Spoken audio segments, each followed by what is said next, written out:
لا حول ولا قوة إلا بالله العلي العظيم. أعوذ بالله من الشيطان اللعين الرجيم. بسم الله الرحمن الرحيم.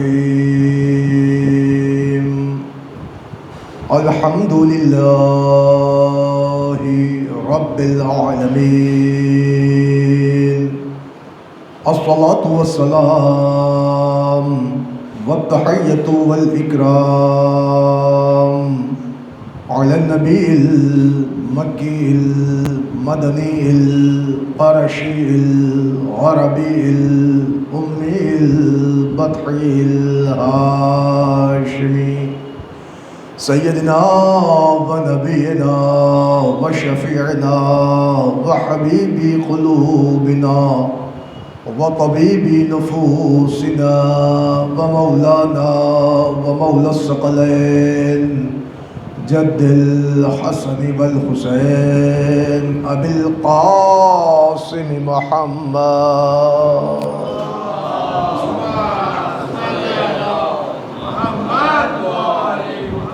وعلى آل بيته الطيبين الطاهرين المعصومين المظلومين المنتجبين المنتخبين. ولعنة الله على أعدائهم ومنكري فضائلهم ومصائبهم وجلالتهم وسخاوتهم وعظمتهم وعطشهم ومحافلهم ومجالسهم وذكرهم وحقهم وبيانهم أجمعين من ليلنا هذا إلى قيام يوم الدين. أما بعد فقد قال الله تعالى وتبارك في القرآن الحكيم وقوله الحق.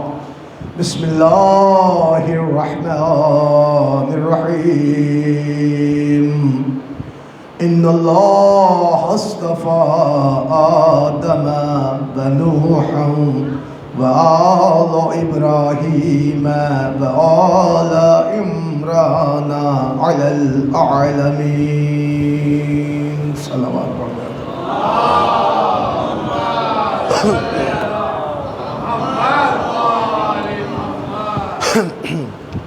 حضرات گرامی قدر، عزاداران حسین مظلوم کربلا، ماتمداران غازی ابو الفضل عباس علیہ السلام،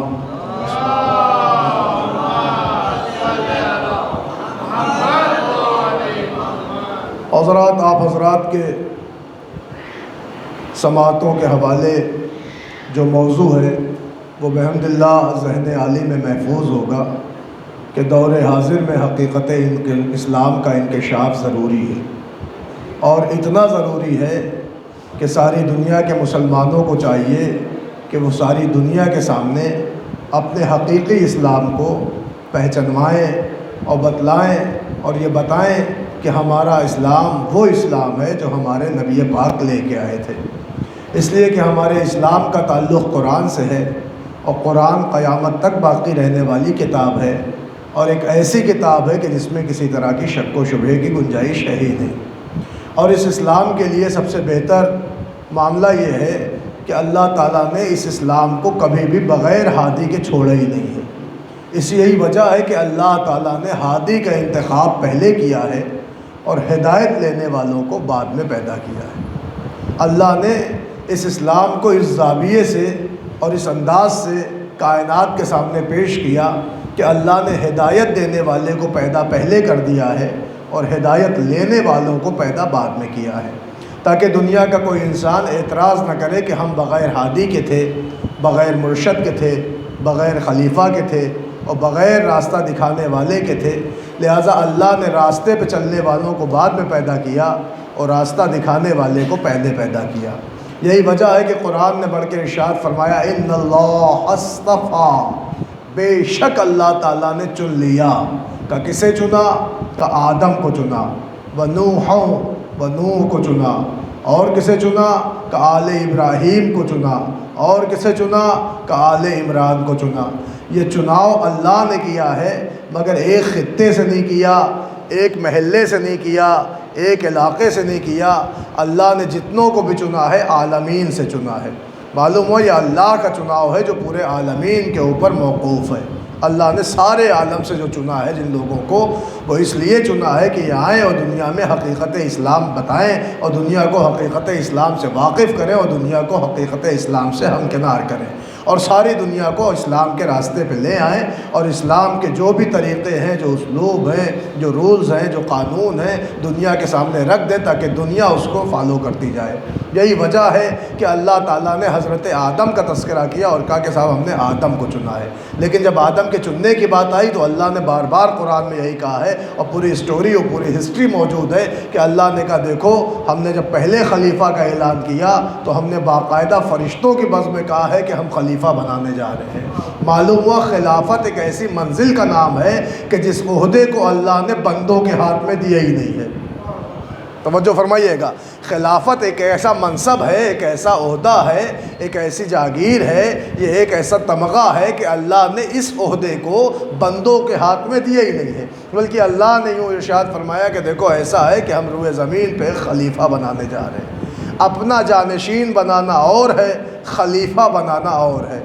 اپنے بعد کسی کو بنا دینا اور ہے، لیکن خلیفہ، لفظ خلیفہ کا انتخاب کرانا یہ اور ہے۔ اور یہی وجہ ہے کہ قرآن میں جہاں جہاں بھی لفظ خلیفہ آیا ہے وہ ہر ایک لفظ بتا رہا ہے کہ اس میں پبلک نے کسی کو نہیں بنایا ہے، اللہ نے ہی بنایا ہے۔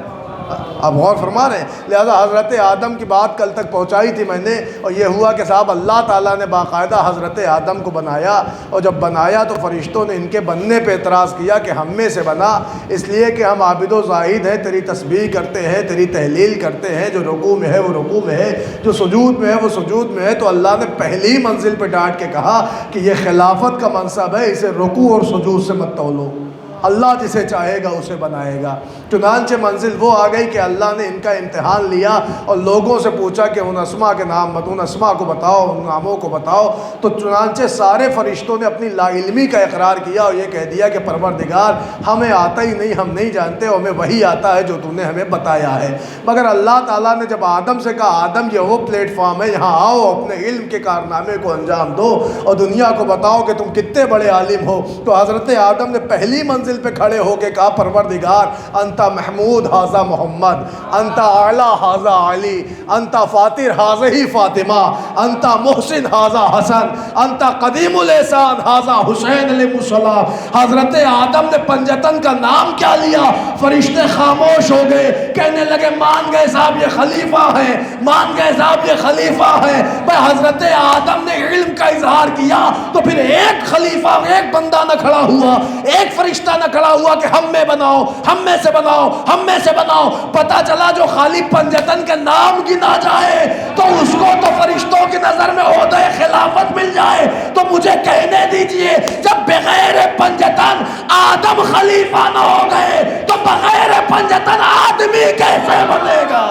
ایک صلوات پڑھ لے بر محمد و کام کر دو بھیا، بہت زیادہ ہے۔ اچھا ایک ذرا مل کے صلوات پڑھ لے بر محمد و آل محمد۔ بتوجہ فرمائیے گا، میں آپ کو لا رہا ہوں اس منزل پہ۔ تو معلوم ہوا یہ پوری سٹوری آپ کے سامنے ہے کہ صاحب معاملہ یہ ہوا کہ اللہ تعالیٰ نے پہلے اسٹیپ پہ حضرت آدم کے علم کو بیس بنایا اور یہ بتایا کہ صاحب یہ منصب علم کے بیس پہ ملتا ہے، قد کے بیس پہ نہیں ملتا۔ یہ علم کے بیس پہ ملتا ہے، سن کے بیس پہ نہیں ملتا۔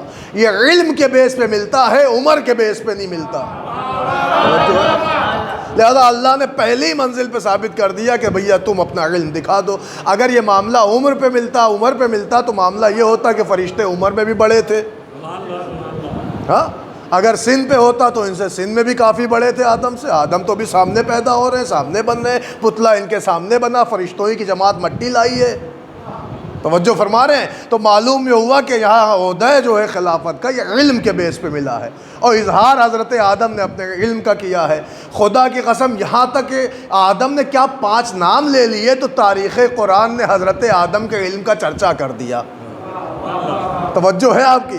5 نام حضرت آدم نے لے لیے تو تاریخ اسلام نے اور تاریخ قرآن نے حضرت آدم کے علم کا چرچا کر دیا، اور یوں لگ رہا ہے کہ کائنات میں ان سے بڑا عالم کیوں کوئی نہیں، لیکن یہ بھی حقیقت ہے کہ آدم کے زمانے میں آدم سے بڑا عالم کوئی نہ تھا۔ توجہ ہے آپ کی؟ کوئی نہ تھا، انہوں نے اپنے علم کا اظہار کیا، اللہ نے عہدہ خلافت سے انہیں نواز دیا۔ مگر عزیزان گرامی اپنا تاریخ قرآن آپ ضرور دیکھیے گا، جب خلافت کا عہدہ آدم کو ملا تو تاریخ کہتی جتنے فرشتے تھے اس عہدے پہ خاموش تھے، کوئی ایک اعتراض کرنے والا نہ آیا، مگر خلافت حقہ کے خلاف جو کھڑا ہوا اسے قرآن نے ابلیس کہا۔ توجہ ہے آپ کی؟ اسے قرآن نے ابلیس کہا، اور پھر ابلیس کا کارنامہ دیکھیے۔ میں نے کل پوری سٹوری آپ کے سامنے رکھی، کہا صاحب اس نے مدت حیات مانگی، کہا کب تک؟ کہا قیامت تک۔ کہا قیامت تک نہیں دیتا، یوم معلوم تک دے رہا ہوں۔ یوم معلوم کیا ہے؟ جب ہمارے امام آئیں گے، قیامت سے پہلے کا اسٹیپ، ہمارے امام آئیں گے، تلوار چلے گی اور شیطان کے سر و تن میں جدائی ہوگی، تو معلوم ہوا شیطان کو دے دیا۔ لیکن اس نے اتنی لمبی حیات کیوں مانگی؟ کہ بہکانے کے لیے، کہ سب کو بہکائے گا کہ سوائے تیرے مخلص بندوں کے۔ معلوم ہوا کہ بہکائے گا ہر ایک کو، لیکن عزیزان گرامی اگر آپ تاریخ دیکھیں تو اس نے کہا تھا سب کو بہکاؤں گا، مگر یہ ہے کہ مخلص بندوں کو تو بہکانے سے قاصر رہ جاؤں گا، مگر اس کا مطلب یہ نہیں کہ میں نہیں بہکاؤں گا، بہکاؤں گا انہیں بھی، کوشش وہاں بھی ہوگی۔ یہ اور بات ہے کہ مخلص بندے بہکاوے میں نہیں آئیں گے۔ تو عزیزان گرامی مخلصین ہے کون؟ کا کم از کم انبیاء ہیں، معصومین ہیں، جو اس کے بہکاوے میں نہیں آئیں گے۔ اس کا مطلب اب عالم اسلام میں جتنے ہوں گے انہیں بالکل اٹینشن رہنا پڑے گا، اس لیے کہ شیطان نے وعدہ کیا بہکائے گا ضرور، آئے گا ضرور، بہکائے گا ضرور، منزل سے ہٹائے گا ضرور، صراط مستقیم سے گمراہ کرے گا ضرور۔ متوجہ ہیں آپ؟ ارے عزیزان گرامی یہی ہے شیطان کا پیشہ، کیونکہ اگر آپ آیت الکرسی پڑھیں تو اللہ نے اس کی لاسٹ میں یہی کہا ہے، اللہ ولی الذین آمنوا یخرجہم من الظلمات الی النور۔ اللہ ان لوگوں کا ولی ہے کہ جسے اللہ ظلمات سے نکال کے نور میں پہنچاتا ہے۔ مگر آگے بڑھ کے اللہ نے کہا کہ جن لوگوں کا ولی شیطان ہے تو شیطان انہیں نور سے نکالتا ہے، ظلمات میں پہنچاتا ہے۔ تو شیطان کا فعل اللہ نے بتایا کہ صاحب جو اللہ کے ولی ہیں وہ نور میں پہنچائیں گے، اور جن کا ولی شیطان ہے وہ نار میں پہنچائے گا۔ ایک صلوات پڑھ لے ور محمد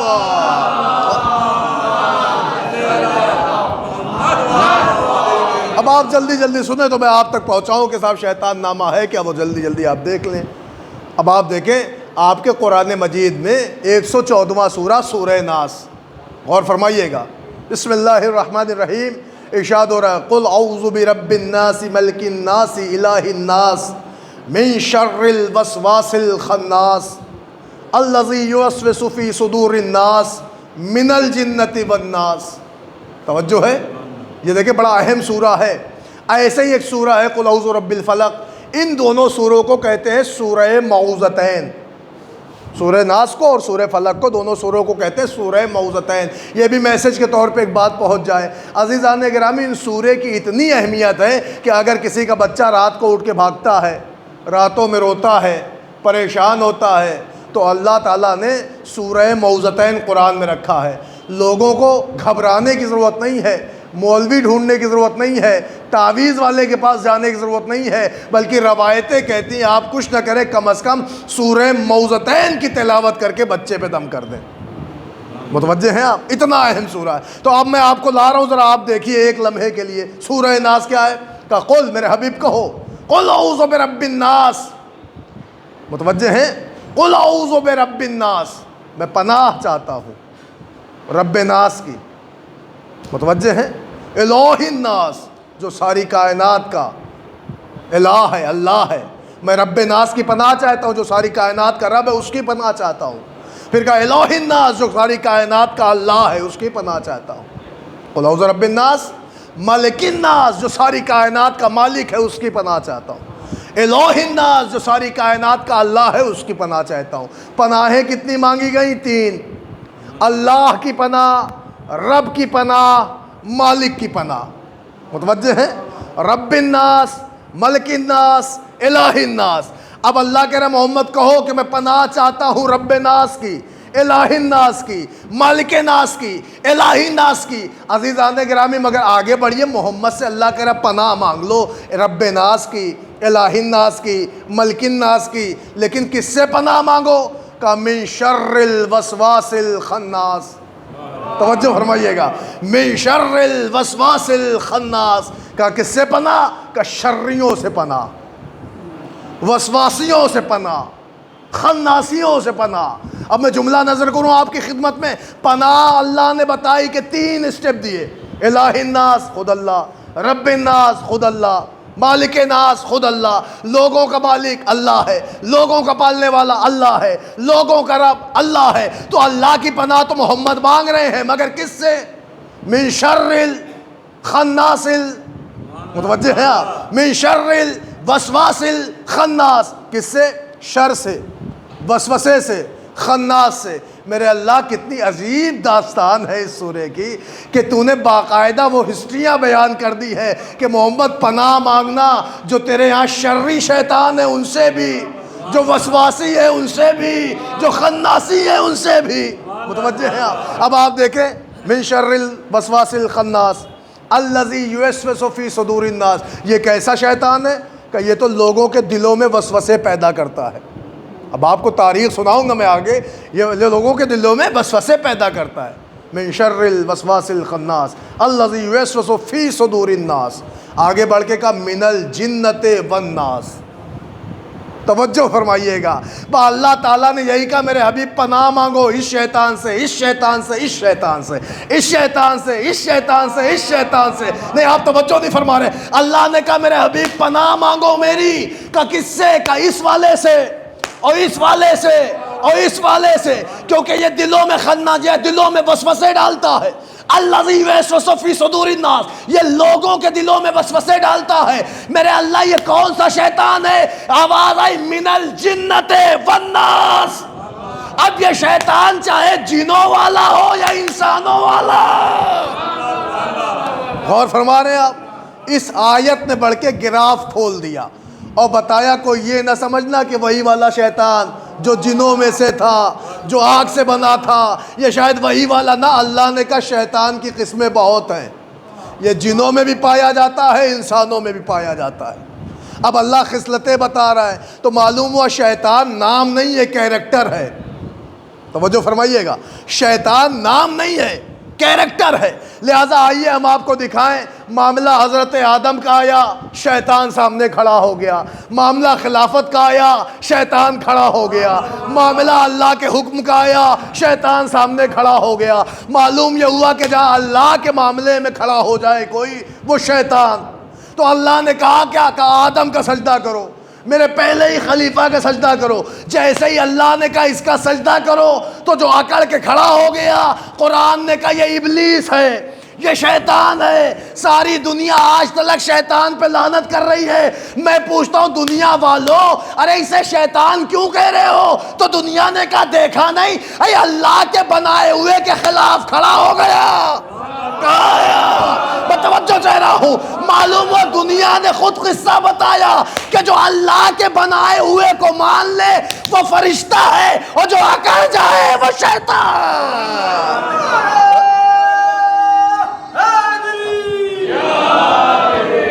بھائی دیکھیں اس میں کوئی طنز والی بات نہیں، سامنے سامنے کی بات ہے، مگر جیسے آپ سنیں گے ویسے ہی میں سناؤں گا۔ تو آپ پورا قصہ سامنے سامنے کا دیکھ لیں کہ صاحب جو اللہ کے بنائے ہوئے کے سامنے مان لے وہ فرشتے، اور جو اکڑ جائے وہ شیطان۔ توجہ ہے، آگے بڑھیے، اس کا حربہ یہی نہیں رکا۔ حضرت نوح کا زمانہ آیا، نوح کے زمانے میں معاملے یہی ہوئے کہ اللہ نے کہا کشتی بناؤ۔ قحط پڑا ہے، وہ کہہ رہے ہیں کشتی بناؤ۔ سوکھا پڑا ہے، اللہ نے کہا کشتی بناؤ، مگر نوح ہے جو حکم الہی پہ کشتی بنا رہے ہیں، میخیں لگا رہے ہیں، پٹرے بنا رہے ہیں، کشتی تیار کر رہے ہیں، مگر ایک شیطان تھا کہ جسے یہ کشتی کھل رہی تھی۔ میں کیا عرض کر رہا ہوں؟ نہیں، آپ توجہ ہی نہیں فرما رہے ہیں۔ بھائی کشتی کھل رہی تھی، شیطان کو اتنی کشتی کھلی کہ وہ آیا نوح کے گھر، دروازہ کھٹکھٹایا نوح کا، زوجہ کو بلایا نوح کی۔ کیا سن رہے ہیں آپ؟ میں کچھ عرض کر رہا ہوں، اور آن کے کہتا تمہیں خبر بھی ہے ساری دنیا پانی پانی کر رہی ہے، ہر طرف قحط پڑا ہے، کہیں پانی کا نام و نشان نہیں ہے، اور تمہارے سرکار اور تمہارے ہسبینڈ تو وہاں کشتی بنا رہے ہیں۔ توجہ ہے آپ کی؟ عزیزان گرامی، نوح کی بیوی سے کہتا ہے شیطان کہ تم کچھ سمجھاتی نہیں ہو، یہ کیسا کام کر رہے ہیں؟ دنیا میں سوکھا پڑا ہے اور تمہارے ہسبینڈ وہاں کشتی بنا رہے ہیں، تمہارے شوہر کشتی بنا رہے ہیں۔ تو معلوم ہوا کہ جیسے شیطان نے نوح کی برائی کی تو زوجہ بھی پیچھے نہ رہی۔ توجہ چاہ رہا ہوں آپ کی۔ انہوں نے بھی بڑھ کے ایک جملہ کہا، رہے چھوڑو ان کی، کیا بات کر رہے ہو، وہ تو سن رسیدہ ہو گئے ہیں، ان کی تو ایج ہو گئی ہے، ان کی تو ایج ہو گئی ہے، اب تو ان کا دماغ بھی کام نہیں کر رہا ہے۔ میں کیا سن رہا ہے؟ ارے اب تو ان کا دماغ بھی کام نہیں کر رہا ہے۔ عزیزان گرامی، اس نے ہاں میں ہاں ملانا شروع کیا۔ ادھر نوح کی بیوی نے اپنے پیغمبر کی شیطان سے برائی شروع کی، ادھر اللہ نے لعنت کا توپ بھیج دیا۔ توجہ فرمائیے گا، قرآن نے بڑھ کے نظریہ دے دیا کہ اگر کوئی زوجہ اپنے شوہر کے خلاف آئے تو لعنت کی مستحق ہے۔ توجہ ہے کہ نہیں ہے؟ کہا صاحب پھر آیا شیطان، اور آیا تو آن کو اس نے بہکایا، اور ایسا بہکایا کہ یہ لگی شوہر کی برائی کرنے۔ اللہ نے قانون بنا دیا، کہا صاحب جو شوہر کے خلاف جائے، شوہر کی غیبتیں کرے، شوہر کی برائی کرے، یہ سمجھ جاؤ وہ شیطانی فعل کی مرتکب ہو گئی ہے۔ چنانچہ آگے بڑا معاملہ، نوح کی کشتی بن رہی ہے۔ پھر کیا ہوا صاحب؟ کہ جب تیار ہو گئی تو طوفان بھی آیا۔ جب طوفان آیا تو جہاں سوکھا سوکھا تھا پانی پانی ہو رہا ہے۔ متوجہ فرمائیے گا، پانی پانی ہو رہا ہے، ہر طرف پانی، کنویں سے پانی نکلا، یہاں سے پانی آیا، وہاں سے پانی آیا، پانی پانی ہو گیا، اور پانی پہ سرکار کی کشتی رواں دواں ہو گئی۔ ابھی کشتی رواں دواں ہوئی تو تاریخ اسلام نے لکھا کہ نوح نے سب کچھ لا کے رکھا، ہر چیز کا جوڑا جمع کیا، ہر جانور کا جوڑا جمع کیا، ہر انسان کو بلایا، ہر ایک کو آواز دی۔ مگر عزیزان گرامی، قرآن نے بلکہ کچھ اور ہی تاریخ کھینچ دی۔ قرآن نے جو خاکہ کھینچا کہ جب نوح نے اپنی کشتی، جو 3 طبق کی کشتی تھی، متوجہ ہیں آپ، 3 طبق کی کشتی تھی، پہلا اسٹیپ، دوسرا اسٹیپ، تیسرا اسٹیپ، پہلا منزلہ، دوسرا منزلہ، تیسرا منزلہ، جو 3rd فلور پہ مشتمل تھی کشتی، حضرت نوح نے اس میں ہر ایک کو رکھا، جانوروں کو بھی رکھا، انسانوں کو بھی رکھا، ہر ایک کو بلایا، ہر ایک آتا رہا۔ مگر عزیزان گرامی، قرآن نے بلکہ خاکہ کھینچا کہ معاملہ یہ ہوا کہ جیسے ہی حضرت نوح نے اپنے بیٹے سے کہا تو عجب انداز میں گفتگو کی، یا بنیا ارکب مانا، یا بنیا ارکب مانا، یا بنیا ارکب مانا، اے میرے لال آ جا اور میرے ساتھ سوار ہو جا، اے میرے بیٹے آ جا اور میرے ساتھ سوار ہو جا، اے میرے بیٹے آ جا میرے ساتھ سوار ہو جا۔ چنانچہ باپ بیٹے کو بلا رہا ہے، قرآن کہہ رہا ہے ارکب مانا کی آوازیں بلند ہیں، مگر نوح کا بیٹا تھا، شیطان نے ایسا بہکایا کہ وہ بہک کے باپ سے کہہ بیٹھا، نبی سے کہہ بیٹھا، پیغمبر سے کہہ بیٹھا، ارے میں تیری کشتی میں نہیں آؤں گا، کیا سنے آپ، میں پہاڑی پہ چلا جاؤں گا مگر تمہاری کشتی میں نہیں آؤں گا۔ اللہ نے اسی دن نوح کے یہاں سے، نوح کے پریوار رجسٹر سے اس کا نام غائب کر دیا۔ بھائی توجہ چاہ رہا ہوں آپ کی، میں نوح کی فیملی سے اسے غائب کر دیا، کہ نوح اب یہ تمہارے اہل سے نہیں ہے، یہ تمہارے اہل سے نہیں ہے۔ اللہ نے اس پہ عذاب نازل کیا۔ معلوم ہوا کہ جو نوح کی کشتی کا انکار کر دے، ارے کہاں سنے آپ بھائی، جو نبی کو منع کرے وہ پہاڑ کا وسیلہ بنائے کہ میں پہاڑ پہ چڑھ جاؤں گا مگر تیری کشتی میں نہیں آؤں گا، پہاڑ پر چڑھ کے جان بچا لوں گا مگر تمہاری کشتی میں نہیں آؤں گا، اللہ نے وہی لعنت کا مستحق بنایا۔ معلوم یہ ہوا کہ اب اگر پیغمبر کسی کو بلائے اور جواب میں وہ پہاڑ پہ جائے، کیا سنے آپ، میں پیغمبر کسی کو بلائے اور جواب میں وہ پہاڑ کا وسیلہ بنائے تو قرآن کے اکارڈنگ وہ لعنتی ہے۔ کیا سن رہے آپ، وہ لعنتی ہے۔ لہذا کیا ہوا، کہا صاحب بہکایا اسے شیطان نے، پیغمبر سے کہہ بیٹھا پہاڑ پہ چلا جاؤں گا مگر تمہاری کشتی میں نہیں آؤں گا۔ اس کا مطلب بیٹے کو اپنے باپ سے کوئی اور خلش نہیں تھی، اس کشتی سے خلش تھی۔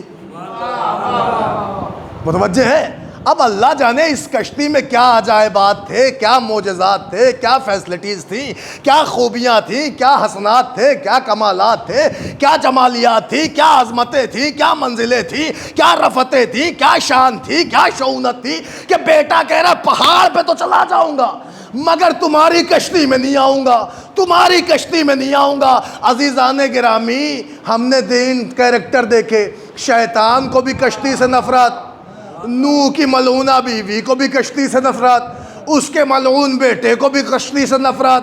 یہ تین ایسے کیریکٹر نوح کے زمانے میں ملے کہ تینوں کو کشتی سے نفرت، تینوں کو کشتی سے نفرت۔ مگر جب ہم نے پیغمبر سے پوچھا یہ کشتی کا معاملہ کیا تھا تو پیغمبر نے کشتی سے ریلیٹڈ ایک حدیث سنائی، اور پیغمبر نے کہا میرے اہل بیت کی مثال، کہاں ہے آپ؟ میرے اہل بیت کی مثال کشتی نوح کی طرح ہے، جو اس پر سوار ہو گیا وہ کامیاب ہو گیا، جس نے اسے چھوڑا وہ غرق ہو گیا۔ اب سمجھ میں آیا کہ در حقیقت ان تینوں کو کشتی سے نفرت نہیں تھی، اہل بیت سے نفرت ہے۔ صلوات پڑھ دے بر محمد۔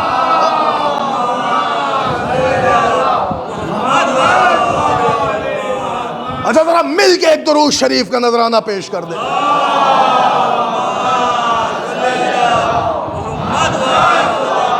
دیکھیں کئی دنوں کی مجلس کا میٹر میں لمحوں میں آپ تک پہنچا رہا ہوں۔ تو یہ حضرت نوح کا زمانہ کا عذاب یہاں بھی بہکانے آیا، اور فرما رہے ہیں یہاں بھی بہکانے آیا، اور بہکانے کی کوشش کی اس نے۔ مگر عزیزان گرامی آپ دیکھیں کہ حضرت نوح کے پاس بھی گیا، دیکھیں مخلصون نوح کے پاس گیا، ان کو بھی بہکانے کی کوشش کی، مگر نوح نے فوراً ہی ڈانٹا، لا حول ولا قوت، وہاں سکسیس نہ ہوا۔ آگے بڑھیا حضرت ابراہیم کے زمانے میں آیا، وہاں بھی یہ پایا جاتا ہے۔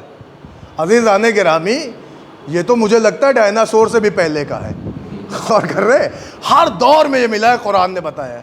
آدم کے ٹائم پہ آیا، نوح کے ٹائم پہ آیا، حضرت ابراہیم کے قصے پڑھیے وہاں بھی آیا۔ کہ کیا ہوا کیا تھا، کب آیا تھا؟ کہ ایک باپ تھا جو خواب پہ خواب دیکھ رہا تھا، اور خواب دیکھ کے باپ نے کہا یا بنیا انی ارا فی المنام، اے میرے لال میں نے خواب دیکھا ہے، کیا یہی کہ میں تمہیں ذبح کر رہا ہوں۔ تو بیٹے نے کہا بابا جان یا بتی افعل ما تؤمر، بابا آپ وہی کرو جو حکم ہوا ہے۔ سنیے گا آپ، قرآن ہے آپ کے سامنے۔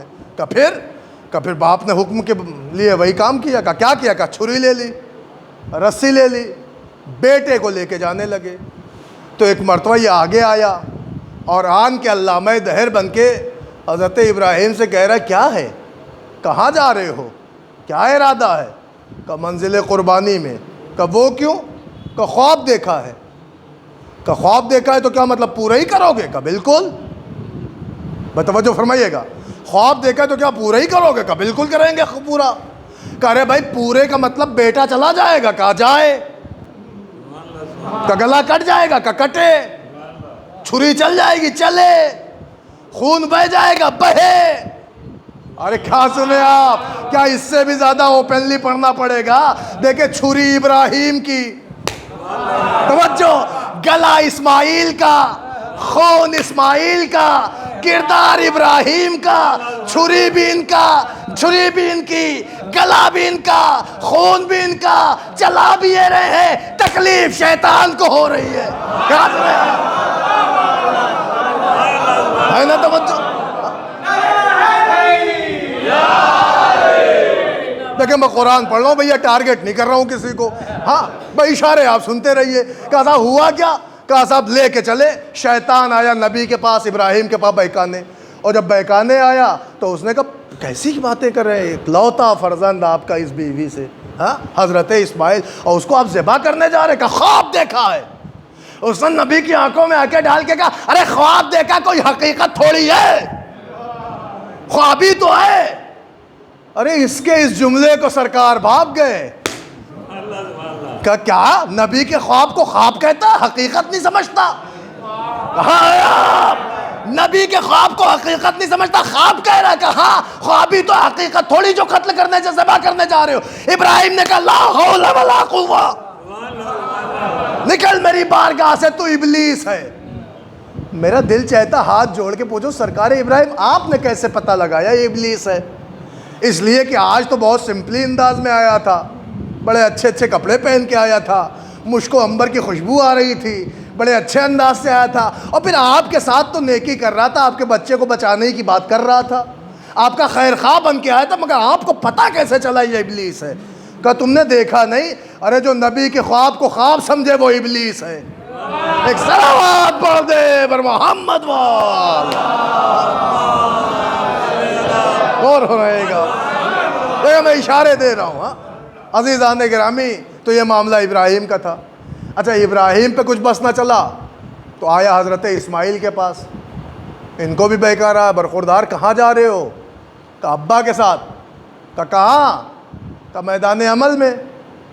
کہ پتہ ہے تمہیں ابا کائے لیے لے جا رہے ہیں؟ کہ جو حکم ہوا ہے اسی کے تحت لے جا رہے ہیں۔ کہ کوئی حکم نہیں ہوا، آج گلا کٹ جائے گا۔ توجہ فرمائیے، آج گلا کٹ جائے گا، خون بہہ جائے گا، کہاں ان کے چکر میں پڑے ہو؟ کم از کم تم تو ینگ ہو، توجہ فرما لے آپ، تم تو یوتھ ہو، تم تو ینگ ہو۔ ارے وہ 60 کے اوپر ہو رہے ہیں معاذ اللہ، وہ سن رسیدہ ہے، ان کی ایج ہو رہی ہے، ان کی عمر ڈھل رہی ہے، ان کی ذہنی توازن ختم ہو رہا ہے، مگر تم تو سوچ سکتے ہو تمہیں ذبح کرنے جا رہے ہیں، تم اپنے ابا کی کیوں سن رہے ہو؟ ارے ان کا تو ان کی عمر جا رہی ہے، ان کی ایج ڈھل رہی ہے، اور ان کا ذہن اب برابر کام نہیں کرتا۔ میں کچھ عرض کر گیا، آپ نے توجہ نہیں کی، ان کا دماغ اب برابر کام نہیں کرتا۔ اس کا دماغ پہ وار کرنا تھا، اسماعیل سمجھ گئے۔ اسماعیل نے کہا لا حول ولا قوت، نکل میری بارگاہ سے، تو شیطان لگ رہا ہے۔ میں کہوں گا سرکار اسماعیل آپ کو بچانے ہی تو آیا ہے، آپ نے بھگایا کیوں؟ کہ شیطان تھا۔ میں نے کہا پتہ کیسے چلا؟ کہ دیکھا نہیں؟ ارے جو نبوت کے ذہن پہ شک کرے، کیا سن رہے آپ؟ توجہ ہے کہ نہیں؟ جو نبوت کے دماغ پر شک کرے وہ شیطان ہے۔ عالم اسلام نے خوب سجا سجا کے واقعہ لکھا، تو کیا مجھے کہنے کا حق نہیں ہے؟ اسماعیل نے بتا دیا کہ شیطان کو اگر پہچاننا ہے تو یوں سمجھو جو نبوت کے دماغ پر شک کرے وہ شیطان ہے۔ صلوات پڑھ لے بر محمد۔ ہر دور میں آیا صاحب۔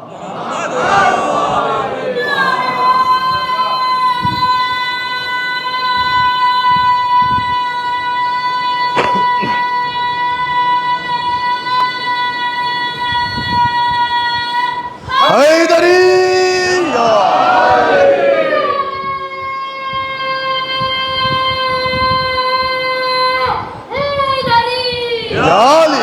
جزاکم اللہ جزاکم اللہ۔ عزیزان گرامی، تو معلوم ہوا کہ صاحب وہاں بھی آیا۔ اچھا دو جگہ ٹھوکریں کھانے کے بعد یہ رکا نہیں، آگے بڑھا۔ آیا کہاں؟ کہ حضرت ابراہیم کے گھر، یہاں بھی دروازہ کھٹکھٹایا۔ دیکھیے بیویوں میں کتنا فرق ہے، توجہ فرمائیے گا۔ یہاں بھی دروازہ کھٹکھٹایا، آواز آئی کون؟ کہ باہر تو آئیے، توجہ فرمائیے۔ میں کچھ عرض کر گیا، عزیزہ نے پھر آواز آئی، بیوقوف ہو رہے ہو، کون ہو تم، کیا کام ہے؟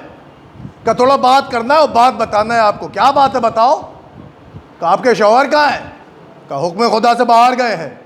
کہ کیا بیٹا بھی گیا ہے؟ کہ بے شک، توجہ، بیٹا بھی گئے؟ کہاں گیا ہے؟ کہ کائے لیے لے گئے؟ کہ میدان عمل میں گئے ہیں۔ تو کہا پھر چھری اور رسی کی ضرورت کیا؟ کہ وہ جانے، توجہ ہے آپ کی۔ کہ اس کا مطلب آپ کو پورا کلیہ نہیں پتا، میں آپ کو بتانے آیا ہوں کہ آپ کے شوہر ابھی تھوڑی دیر میں آپ کی گود اجاڑ کے آئیں گے، قتل کرنے گئے ہیں۔ کہا اچھا میرے بیٹے کو قتل کرنے گئے ہیں؟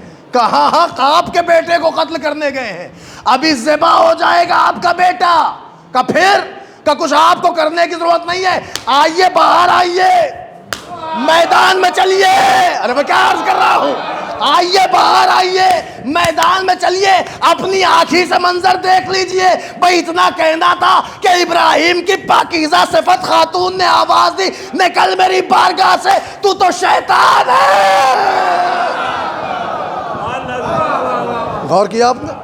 نکل میری بارگاہ سے، تو شیطان ہے۔ میں کہوں گا بی بی آپ کو کیسے پتا؟ اس لیے کہ بندہ آیا ہے بتانے، آپ کو انفارمیشن دے رہا ہے، آپ کو کلیئر کر رہا ہے، اور بتا رہا ہے کہ بھیا اسماعیل کو ذبح کرنے حضرت ابراہیم لے گئے ہیں، اور یہ بھی کہہ رہا ہے اگر یقین نہیں آتا تو میرے ساتھ آئیے، میدان میں چلیے۔ میں کچھ عرض کر رہا ہوں، میدان میں چل کے خود ہی نظارہ کر لیجئے، تو آوازیں حضرت ہاجرہ آ رہی ہے، ناعقل تو نے غور نہیں کیا؟ ارے جو نبی کی پاکیزہ صفت بیوی کو، باپردہ خاتون کو میدان میں لے آئے تو سمجھ جاؤ وہ شیطان ہے۔ لہذا بیوی سمجھ گئی کہ نکل میری بارگاہ سے، تو شیطان ہے۔ معلوم ہوا عالم اسلام کو ایک قانون ملا کہ جو نبی کی بیوی کو میدان میں لے آئے وہ شیطان۔ ایک صلوات پڑھ لے ور محمد غور کریں آپ۔ دیکھیں ہر جملہ ذو معنی ہے، کوئی جملہ خالی نہیں اس سے۔ تو معلوم ہوا کہ ہر دور میں یہ محنت کرتا رہا، آتا رہا، بہکاتا رہا، اور لوگوں کو آ کے صحیح بات سمجھاتا رہا۔ مگر عزیزان گرامی جب معاملہ مخلصین کا آیا تو یہ منہ کی کھایا، کہیں سکسیس نہیں ہوا۔ آدم کے زمانے میں سکسیس نہیں ہوا، یہاں تک کہ نکالا گیا، متوجہ ہیں؟ نوح کے زمانے میں سکسیس نہیں ہوا، یہاں تک کہ اوندے منہ واپس آیا۔ ابراہیم کے زمانے میں سکسیس نہیں ہوا، ابراہیم نے بھگایا۔ اسماعیل کے معاملے میں سکسیس نہیں ہوا، وہاں سے بھی بھگایا گیا۔ ہاجرہ کے ہاں گیا تو وہاں پردہ دار خاتون نے بھگایا۔ توجہ ہے آپ کی؟ آگے بڑھوں کہ حضرت موسیٰ کے بھی زمانے میں آیا۔ اب آپ سنیے اور قرآن میں جا کے دیکھیے گا، جب موسیٰ کا زمانہ آیا تو موسیٰ کو اللہ نے بلایا، کہا آ جاؤ۔ کتنے دن کے لیے گئے؟ 30 دن کے لیے۔ مگر گئے تھے قوم سے کہہ کے دیکھو میں 30 دن کے لیے جا رہا ہوں۔ قوم نے کہا ٹھیک ہے، لیکن آنے میں 10 دن لیٹ ہو گئے۔ توجہ ہے؟ آنے میں 10 دن لیٹ ہو گئے تو پھر ہوا کیا؟ کہا بہت غلط ہو گیا کام۔ کہا صاحب پبلک نے حضرت موسیٰ کے 10 دن لیٹ ہونے پر ایک گوشالہ کی پرستش شروع کر دی۔ اب حضرت موسیٰ آئے 30 دن کے بجائے 40 دن پہ، تو کیا دیکھا؟ ساری پلٹن ادھر گوشالہ کی پوجا ہو رہی ہے، گوشالے کی پرستش ہو رہی ہے۔ حضرت موسیٰ کو جلال آیا، اور تاریخ نے اس کو لکھا ہے کہ موسیٰ نے گوشالے کو دیکھا، پبلک کو کچھ نہیں کہا، گوشالے کو دیکھا، کہا سب لوگ اس کی پوجا کر رہے ہیں، اس کی پرستش کر رہے ہیں، میں 30 دن کے بجائے 40 پہ آیا تو 10 ہی دن میں یہ حال ہو گیا۔ موسیٰ کو جلال ہے، موسیٰ نے کہا اسے جلا دو۔ کیوں؟ کہ اس لیے کہ یہ شیطان ہے۔ موسیٰ کا یہی سٹیٹمنٹ موجود ہے کہ اسے جلا دو، یہ شیطان ہے۔ میں نے بھی دھیرے سے پوچھا سرکار کیسے پتہ یہ شیطان ہے؟ کہا دیکھا نہیں۔ ارے میں کیا عرض کر رہا ہوں؟ دیکھا نہیں؟ جو ایک نبی کے عہدے پر زبردستی آ جائے، بھائی جو کسی کے تخت پہ بیٹھ جائے، کسی کی کرسی پہ آ جائے، وہ شیطان ہے۔ اور جو شیطان ہے موسیٰ نے اس کو خالی شیطان نہ کہا، کہ جو عہدہ چھین کے آئے وہ شیطان بھی ہے، وہ ایسا شیطان کہ اسے جلا دو۔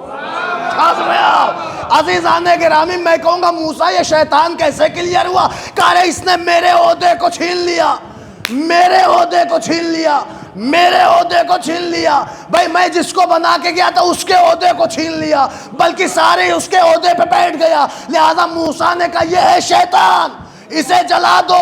اب سمجھ میں آیا جو کسی کی کرسی ہتھیا لے وہ نبی کی زبان میں شیطان۔ ایک صلوات پڑھ لے بر محمد۔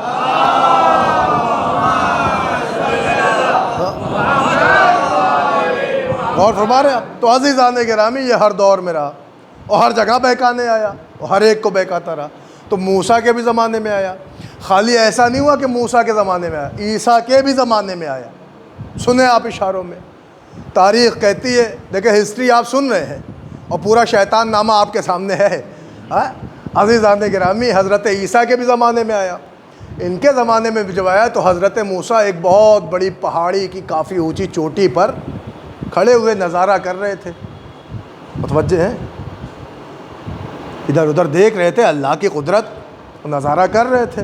حضرت عیسیٰ کافی اونچی پہاڑی تھی، جیسے ہمارے یہاں بہت سی چوٹیاں ہیں، بہت سی پہاڑیاں ہیں، تو حضرت عیسیٰ اس پر کھڑے ہوئے تھے اور نظارہ کر رہے تھے۔ اتنے میں ایک مولوی صاحب آ گئے، توجہ فرمائیے گا.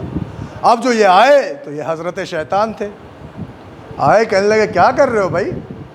کہ اللہ کی بنائی ہوئی قدرت کو دیکھ رہا ہوں, اس کے کرشمے کو دیکھ رہا ہوں. تو اس نے کہا اچھا, کہاں؟ کہ یہ بتاؤ تمہارا اللہ کیا ہر چیز پہ قادر ہے؟ عیسیٰ نے کہا قادر ہے, بے شک قادر ہے, میرا اللہ تو ہر شے پہ قادر ہے. تو اس نے کہا یہ بتاؤ تمہارا اللہ کیا اتنا قادر ہے کہ اگر کوئی اتنی اونچی پہاڑی سے نیچے کودے تو کیا تمہارا اللہ اسے بچا لے گا؟ حضرت عیسیٰ نے کہا بے شک بچا لے گا. تو کہتا کودو. ہاں غور فرمائیے کہ دیکھیے یہ تاریخ ہے. حضرت عیسیٰ سے پوچھتا ہے یہ بتاؤ تمہارا اللہ قادر ہے؟ کہا قادر ہے. کہا ہر چیز پہ قادر ہے؟ کہا ہر چیز پہ قادر ہے. کہا یہ بتاؤ اتنی اونچی پہاڑی سے اگر کوئی نیچے کودے تو تمہارا اللہ بچا لے گا؟ کہا بالکل بچا لے گا. تو کہتا پھر کودو. اور فرما رہے ہیں آپ کودو, جس لگاؤ, چھلانگ لگاؤ, کودو. بھئی یہ کہنا تھا اس کا کہ ایک مرتبہ حضرت عیسیٰ مسکرائے, اور مسکرا کے حضرت عیسیٰ نے کہا لا حول ولا قوت, نکل میری بارگاہ سے, تو شیطان لگ رہا ہے. میں نے کہا سرکار یہ تو سامنے سامنے کا ایک مقالہ ہے, گفتگو ہے, آپسی بات ہے, آپ کو کیسے اس میں لگ گیا کہ یہ شیطان ہے؟ کیسے لگا؟ بھائی اس نے کہا قادر ہے, آپ نے کہا قادر ہے. اس نے کہا ہر چیز پہ قادر ہے, آپ نے کہا ہر چیز پہ قادر ہے. اس نے کہا کیا اگر کوئی کودے تو آپ کا اللہ بچا لے گا؟ آپ نے کہہ دیا ہاں بچا لے گا. تو اس نے کہہ دیا پھر کود کے بتاؤ. توجہ ہے. لیکن اس کا یہ کہنا تھا حضرت عیسیٰ نے کہا نکل میری بارگاہ سے, تو شیطان لگ رہا ہے. میں نے کہا حضرت یہ بتائیں یہ کیسے پتا کہ شیطان ہے؟ کا دیکھا نہیں جو اپنے دور کے نبوت کی جان کا دشمن ہو وہ شیطان ہوتا ہے. ایک صلوات پڑھ دے بر محمد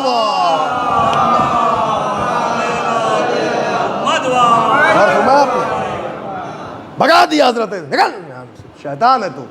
اچھا صاحب جب وہ جانے لگا تو حضرت عیسیٰ نے کہا ٹھہرو, جواب بھی تو لیتے جاؤ. کیا مطلب؟ کہ تو جس فلسفے سے آیا تھا کہ اللہ قادر ہے, ہاں قادر ہے, کہ ہر چیز پہ قادر ہے, ہاں ہر چیز پہ قادر ہے, کیا کوئی کودے تو بچا لے گا؟ ہاں ہاں بچا لے گا. تو کہتا ہے کودو.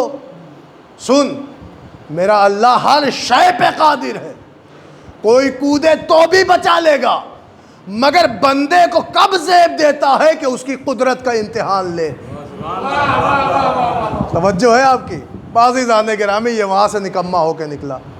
اب وہ منزلیں آ گئی ہیں کہ جہاں سے میں اس کارنامے کو آگے بڑھاؤں اور آپ کو دکھاتا چلوں گا انشاءاللہ آخر زمان تک یہ کہاں کہاں آیا, کہاں کہاں نظر آیا, کہاں کہاں بہکانے آیا, کس کس کو بہکایا, کس کو بہکا کے خوش ہوا. توجہ فرما رہے ہیں آپ؟ یہ وہ منزلیں ہیں جو آ رہی ہیں. دیکھیں تقریباً مجھے 45 منٹ ہو گیا پڑھتے ہوئے, مگر میں کیا بتاؤں موضوع ادھورا ہو جاتا ہے. تو معاملہ یہ ہے, دیکھیں میں نے آپ سے وعدہ کیا تھا نا میں بدر سناؤں گا. لیکن انشاءاللہ اب پکا ہو, حتمی وعدہ ہے, یقینی وعدہ ہے کہ کل سے آپ کو میں مسلسل سناؤں گا. لیکن بس آج موضوع کو اس منزل پر لے آئیں کہ اللہ نے اس سر نو حضرت آدم کو چنا. تو آدم کے معاملے کی کیفیت یہ تھی کہ جب آدم کو چنا اللہ نے تو اس زمانے میں ہر ایک نے مانا, مگر جس نے انکار کیا وہ شیطان. نوح کا زمانہ آیا, ہر ایک نے ان کی کشتی کو اپنی نجات کا ضامن سمجھا, تشریف لے آئے. جو انکار کر بیٹھا وہ شیطان ہو گیا. ابراہیم کا زمانہ آیا کہ جو نبی کے خواب کو خواب نہ سمجھا وہ شیطان ہوا, اور جس نے نبی کے خواب کو حقیقت سمجھا وہ مسلمان رہا. حضرت اسماعیل کا زمانہ آیا, اسماعیل نے بڑھ کے بتایا, جو نبی کے دماغ پر شک کرے وہ شیطان. ایک پاکیزہ زوجہ کا مسئلہ آیا تو انہوں نے بڑھ کے بتایا جو پردہ دار خاتون کو میدان کی دعوت دے وہ شیطان. موسیٰ کا معاملہ آیا, موسیٰ نے کہا جو کسی کی جگہ ہی غصب کر لے وہ شیطان. عیسیٰ کا زمانہ آیا کہ جو اپنے نبی کی جان کا دشمن ہو, متوجہ ہے, پس پردہ وہ شیطان. بظاہر تو اچھا بن کے آتا ہے مگر رو رو کے بتاتا ہے. اور فرمایا آپ نے. تو عزیزان گرامی شیطان کے یہ سارے کارنامے ہیں. مگر عزیزان گرامی آپ دیکھ لیں ہر دور میں شیطان آتا رہا, منہ کی کھاتا رہا, مگر سکسیس وہی ہوتا رہا جو اس سے ملتے رہے, جن کے مزاج ان سے ملے, جس کے کردار اس سے ملے. اس لیے کہ اللہ نے خالی یہی نہیں کہا ہے کہ یہ جنوں میں ہوتا ہے. سورہ ناس دیکھو, من الجنت والناس, یہ شیطان جنوں میں بھی پایا جاتا ہے، انسانوں میں بھی پایا جاتا ہے۔ تو شیطان کہیں بھی آ سکتا ہے، نماز میں بھی بہکائے گا، کہیں پہ بھی آ جائے گا، کسی بھی مقام پہ بہکائے گا۔ اور عزیزان گرامی، اس کا طریقہ یہی ہے کہ اس نے بہکایا، اور بہکانے پہ آیا تو آدم کے بچوں کو نہیں چھوڑا، وہاں یہ آ گیا اور اس نے بہکایا۔ کل جو میں نے آپ کو ہسٹری سنائی تھی اور جو معاملہ سنایا تھا وہ آپ کے ذہن میں ہو، آج بھی قرآن سے ایک اشارہ لے لیں۔ چنانچہ ہوا یہ کہ یہ آیا تو نظر کا معاملہ آیا، اور نظر ایک کی قبول ہو گئی، ایک کی رد ہو گئی۔ اب آپ خود سوچیں، جس کی رد ہوئی ہوگی وہ تو ٹینشن میں آیا ہوگا، غصے میں، ولولے میں، جوش میں، پورے جذبے میں۔ اب یہ جو پورے جذبے میں آیا صاحب، تو اس کو سارا غصہ کس پہ تھا؟ اللہ پہ تھا کہ نہیں تھا؟ کہ بھائی اس نے بھی نظر رکھی، اس نے بھی نظر رکھی، مگر ان کی والی قبول ہو گئی، اس کی والی رد ہو گئی۔ تو جب اس کی رد ہو گئی تو یہ کس سے لڑنے جائے گا؟ کہ اللہ سے۔ اس کو آبجیکشن کرنے کا کہ ان کی کیوں مانی، میری کیوں رد کی؟ تو وہ تو اللہ جانتا ہے نا کہ تیری کیا خصلت تھی اور ان کی کیا نیت تھی، متوجہ ہے؟ لیکن اللہ نے رد کر دی تو اس کو غصہ کس پہ آیا؟ کہ اللہ پہ آیا۔ تو چنانچہ جب اس کو اللہ پہ غصہ آیا تو اس کو لڑنا بھی اللہ سے چاہیے تھا، مگر جب یہ اللہ سے لڑنے آیا تو اللہ کا نہ جسم ملا نہ جسمانیت، توجہ آپ کی، ہاں، نہ اللہ کا گھر ملا نہ اللہ کی جگہ۔ تو چنانچہ اب اللہ سے لڑتا کیسے اور اللہ پہ اپنا غصہ اتارتا کیسے؟ لہذا یہ فطرت بن گئی کہ جو اللہ پہ غصہ جب اس کو آیا تو اللہ چونکہ لڑنے کے لیے ملا نہیں، لہذا اپنا غصہ اللہ والے پہ اتار دیا۔ غور فرما رہے ہیں آپ؟ یہ پہلا مرڈر ہے تاریخ قرآن کا اور تاریخ اس انسانیت کا، یہ پہلا قتل ہے تاریخ انسانیت کا، کہ ابھی انسان دو ہیں۔ یہ وہ مرڈر ہے، نہ پراپرٹی کو لے کے ہوا، نہ جاگیر کو لے کے ہوا، نہ مذہبی اختلاف کو لے کے ہوا، نہ کسی اور سبب پہ ہوا، مگر یہ ہوا ہے تو صرف دو بھائیوں کے درمیان ہوا۔ ایک بھائی نے دوسرے بھائی کو مار دیا، لیکن معاملہ اس میں جو ہے مین ہے وہ اللہ۔ تو جب اس کی اللہ پہ کچھ بس نہ چلا تو اس نے اپنے ہی بھائی حابیل کو قتل کر دیا، اللہ والے کو مار دیا۔ لہٰذا اب تاریخ کائنات میں یہ پہلا مرڈر، تاریخ قرآن میں یہ پہلا قتل۔ اب وہ بھی قتل دیکھیے جسے قرآن نے ذبح عظیم کہا ہے، چنانچہ اس قتل کو بھی دیکھیے۔ اب عالم اسلام ہمیں نہ بتائے کہ وہ قتل یوں ہو گیا اور کربلا میں یوں ہو گیا اور کربلا میں یوں ہو گیا۔ ہم جب قتل کو دیکھنے بیٹھیں گے تو ہم اس قتل کو اس قتل پہ رکھ کے دیکھ لیں گے۔ چنانچہ اب جو ہم کربلا میں آئے قتل کو پرکھنے کے لیے تو ہم نے حسین کے آخری حملے سے پہلے حسین کا خطبہ سنا۔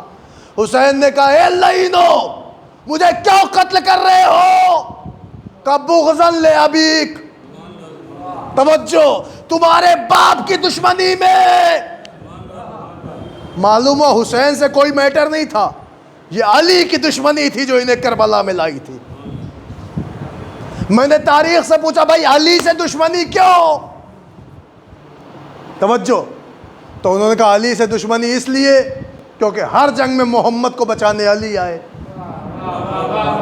عشیر سے لے کے غدیر تک علی ملے، ہم نے بدر دیکھا علی ملے، احد دیکھا علی ملے، صفین دیکھا علی ملے، خیبر دیکھا علی ملے، مبائلہ دیکھا علی ملے، حنین دیکھی علی ملے۔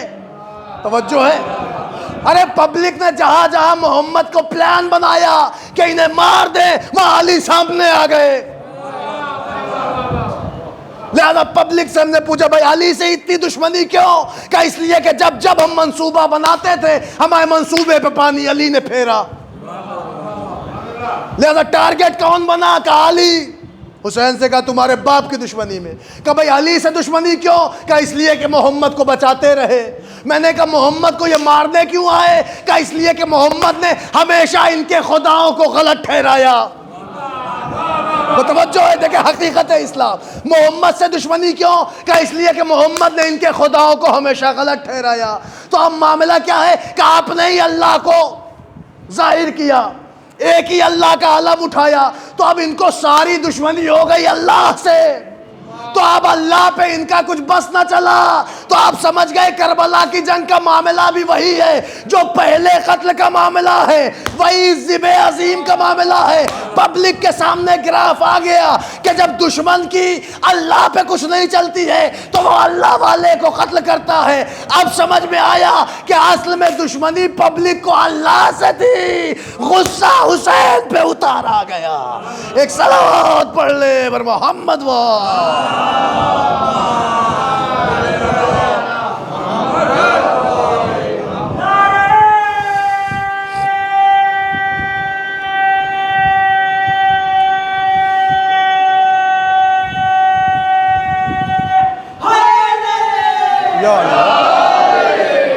عزیزان گرامی،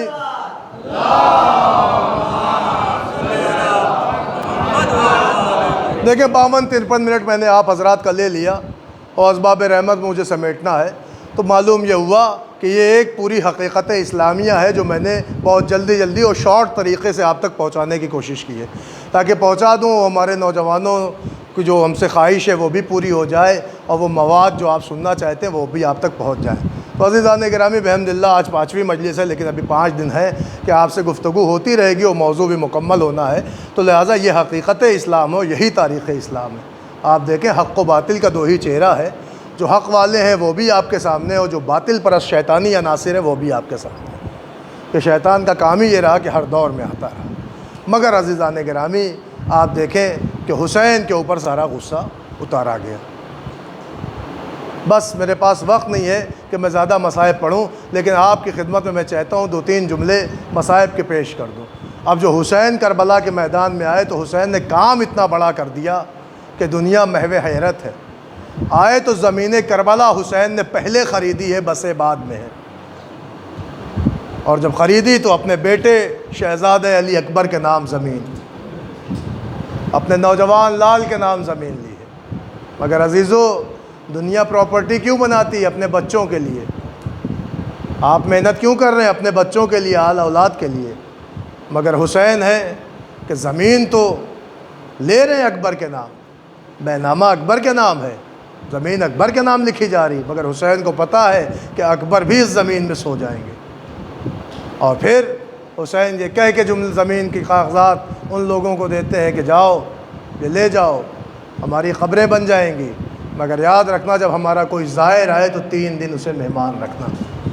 عزیزان گرامی، یوں ہی نہیں بنی اسد کے لوگ تڑپ کے 12 محرم کو حسین کے جنازے دفن کرنے آئے تھے، لیکن واہ رے کردار حسین، واہ رے کمال حسین۔ بس 2 جملے مجھے پڑھنا ہے، اسباب رحمت سمیٹ رہا ہوں، گفتگو تمام کرنا ہے۔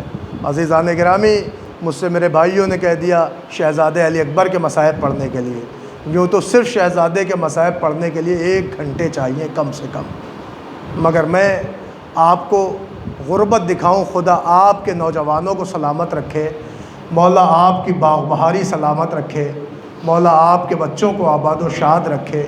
کربلا کے میدان میں جب کوئی نہ رہا تو بار بار وہی شہزادہ حسین کی نظروں کے سامنے آتا، بابا مجھے مرنے کی اجازت دے دیں۔ حسین بار بار یہی کہتے ہیں، اکبر مجھ سے اجازت کیوں لیتے ہو؟ اس پھپھی سے اجازت لو جس نے 18 برس تمہیں پالا ہے۔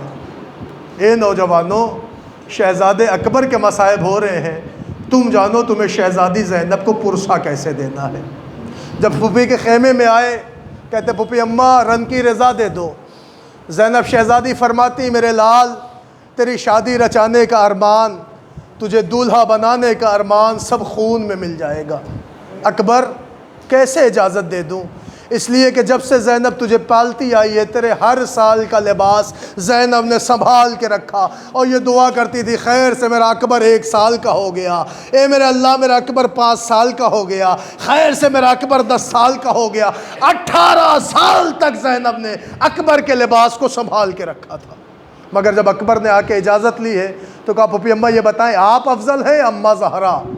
زینب تڑپ گئی، اکبر سے کہتی کیا کہتے ہو، کیسی باتیں کر رہے ہو، کہاں اماں زہرا، کہاں تیری شہزادی زینب؟ اے عزیزو پھر کہتے ہیں اکبر اماں زہرا اگر آپ سے افضل ہے تو یہ بتائیے کیسے ممکن ہے کہ زہرا کا لال نرغہ عادہ میں گھرا ہو اور تم اپنے لال کو مرنے کی اجازت نہ دو؟ زینب نے سر جھکایا اور روتی ہوئی آنکھوں سے ایک جملہ کا لال جا تو رہے ہو اماں سے مل لو۔ با اکبر ماں کے خیمے میں آئے، اے عزادارو جس کی ماں دنیا میں اللہ سایہ برقرار رکھے، عزیزوں ماں کے خیمے کا پردہ ہٹایا کہ اماں جا رہا ہوں، میری پھوپھی نے اجازت دے دی ہے، اے اماں تم بھی اجازت دے دو۔ با ایک مرتبہ لیلا نے آنکھوں سے اشک جاری ہوا اور روتی ہوئی آنکھوں سے ایک جملہ کا اکبر، ارے جب شہزادیوں نے اجازت دے دی تو کنیز روکنے والی کون؟ اللہ اکبر۔ اکبر رخصت ہوئے، سن لو بس رخصتی پڑھ دیتا ہوں۔ آئے اکبر گھوڑے کے قریب، بابا سب نے اجازت دے دی۔ بھئی یہ سننا تھا کہ ضعیف باپ کا دل پھٹ گیا، رو کے کہتے اکبر زینب نے اجازت دے دی، اکبر ماں نے الوداع کہہ دیا۔ اکبر کہتے بابا سب رخصت کر چکے ہیں، بس آپ اجازت دے دو۔ حسین روتے جاتے تھے، اپنا امامہ اتارا اکبر کے سر پہ رکھا، اپنی ردا اتاری اکبر کو ردا پہنائی، اپنے اکبر کو گھوڑے پہ سوار کر کے کہا اے میرے اللہ گواہ رہنا، جب نانا یاد آتا تھا اپنا اکبر دیکھ لیتا تھا۔ اے میرے اللہ میرا اکبر جا رہا ہے، میرا بیٹا جا رہا ہے۔ اللہ اکبر اللہ اکبر۔ عزادارو ابھی اکبر کے چند قدم چلے تھے نا کہ ایک بار تو محسوس ہوا بیٹے کو کہ پیچھے کوئی گرتا پڑتا آ رہا ہے۔ مڑ کے دیکھا تو کیا دیکھا؟ 57 برس کا ضعیف کمر تھامے ہوئے گرتا پڑتا۔ اکبر گھوڑے سے اتر کے کہتے بابا جب رخصت ہو کر چکے ہو تو پیچھے کیوں آ رہے ہو؟ رو کے کہا کاش کہ تم صاحب اولاد ہوتے تو تمہیں اندازہ ہوتا باپ کے دل پہ کیا گزر رہی ہے۔ عزادارو قیامت ہے۔ حسین نے کہا اکبر جاؤ، بابا وعدہ کرتا ہے اب نہیں آئے گا۔ سنو گے جملہ؟ تاریخ کہتی ادھر اکبر میدان کربلا میں آئے، میں تفصیل نہیں پڑھتا بس 2 جملے پڑھنا ہے۔ روایت کہتی اکبر میدان کربلا میں آئے، 120 دشمنوں کو تہہ تیغ کیا، مگر اے عزادارو روایت کے وہ بھی فقرے ہیں کہ ایک مرتبہ جب دوسری دفعہ شہزادہ میدان میں آیا ہے تو روایت کہتی ہے خدا کی لعنت ہو اس ملعون پر کہ اس نے چھپ کر ایک نیزہ اکبر کے سینے پہ ایسا مارا کہ نیزہ سینے کو توڑتا ہوا کلیجے میں پیوست ہو گیا، بیٹا زمین پر گرا، آواز دی بابا میرا آخری سلام۔ اللہ اکبر اللہ اکبر۔ روایت کا فقرہ ہے حسین زمین کربلا پہ گر گئے، پھر اٹھے، پھر گرے، پھر اٹھے، پھر گرے۔ روایت کہتی نا ضعیفی چلنے نہیں دیتی، حسین گر جاتے تھے۔ بیٹے کی محبت نے جوش دیا، حسین اٹھ کے دوڑنے لگے، پھر ضعیفی نے ساتھ چھوڑا، حسین گر گئے۔ روایت کہتی ہے کہ اکبر کے جنازے پہ جاتے وقت 12 مرتبہ حسین گرے ہیں، 12 مرتبہ حسین کھڑے ہوئے ہیں، مگر جب 13ویں مرتبہ گرے تو حسین سے چلا نہ گیا۔ پیدر بر لاشے پہ سر، زانو بزانو رسید۔ حسین اکبر کی میت پر گھٹنیوں کے بعد اکبر بابا آ گیا، اکبر بابا آ گیا، اجرکم اللہ اجرکم اللہ۔ اے عزادارو آوازیں روک کے نہ رونا، آوازیں تھام کے نہ رونا۔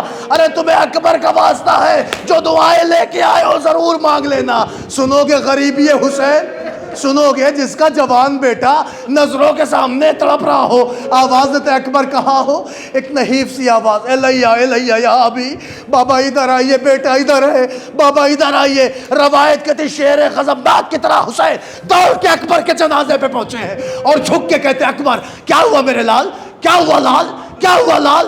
اکبر کہتے بابا مجھے کچھ نہیں ہوا ہے۔ اکبر نے سینہ چھپایا ہوا ہے، رو کے کہتے کچھ نہیں ہوا ہے، کچھ نہیں ہوا ہے۔ حسین رو کے کہتے اکبر نہیں بتا کیا ہو گیا، کیا ہو گیا؟ ادھر ہے شہ کو خیال اکبر، ادھر ہے اکبر کو فکر بابا، یہ زخم جھک جھک کے دیکھتے ہیں، وہ درد باتوں میں ٹالتے ہیں، بابا مجھے کچھ نہیں ہوا۔ حسین رو کے کہتے اگر کچھ نہیں ہوا تو یہ سینہ کیوں چھپائے ہو، ایڑیاں کیوں رگڑ رہے ہو؟ آواز آئی بابا سینے میں نیزہ۔ جزاکم اللہ جزاکم اللہ، بابا سینے میں نیزہ آ گیا ہے۔ حسین نے آستینے سمیٹی، اکبر کے زخم میں ہاتھ ڈالا، ٹوٹی ہوئی علی پکڑی، کئی جھٹکے دیے، نیزہ نہ نکلا۔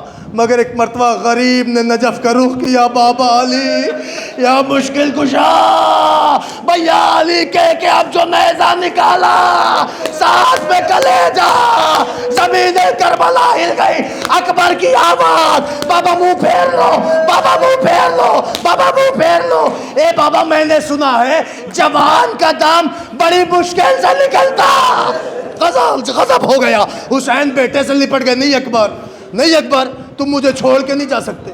اکبر بابا اکیلا ہو جائے گا، اکبر ظالم تانے دیں گے، اے اکبر تم مجھے چھوڑ کے نہیں جا سکتے۔ اکبر آنکھیں کھولو اور رو کے کہتے بابا بابا آپ منہ پھیر لو۔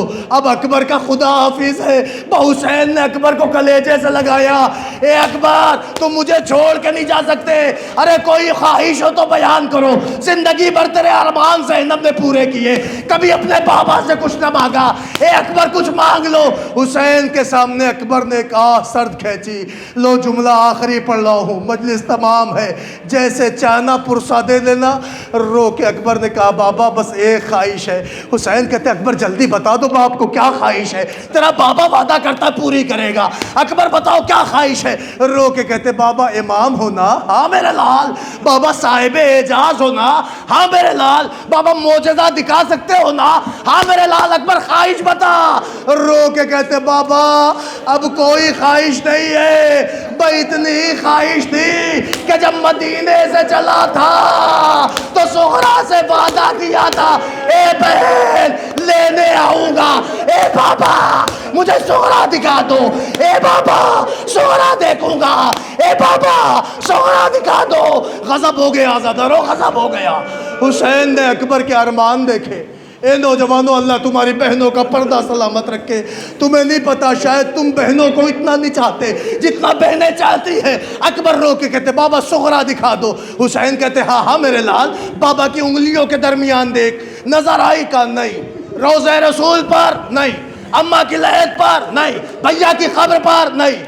اکبر نے رو کے کہا بابا جانے دو، انگلیاں ہٹا لو، ہاتھ ہٹا لو۔ اب اکبر جیسے بدنصیب بھائی کے مقدر میں سغرا کا دیدار نہیں ہے، اے بابا ہاتھ ہٹا لو۔ حسین رو کے کہتے اکبر دل توڑ نہیں، اکبر دل چھوٹا نہ کر، اکبر سغرا ہی دیکھے گا نا، ہاں بابا سغرا دیکھوں گا۔ رو کے حسین نے کہا اکبر ذرا وہاں دیکھ جہاں سے تو سوار ہوا تھا، اللہ اکبر اللہ اکبر، وہاں دیکھ جہاں سے تو سوار ہوا تھا۔ اکبر نے انگلیوں کے درمیان دیکھا، حسین کہتے بہن نظر آئی، اکبر کہتے بابا سغرا نہیں ہے۔ حسین نے کہا اکبر کیسے بھائی ہو، اتنی جلدی بہن کو بھول گئے، اللہ اکبر، اکبر بھول گئے سغرا کو۔ رو کے کہتے بابا سغرا نہیں ہے۔ حسین نے رو کے کہا ارے سغرا نہیں تو کون ہے؟ اکبر نے کہا اے بابا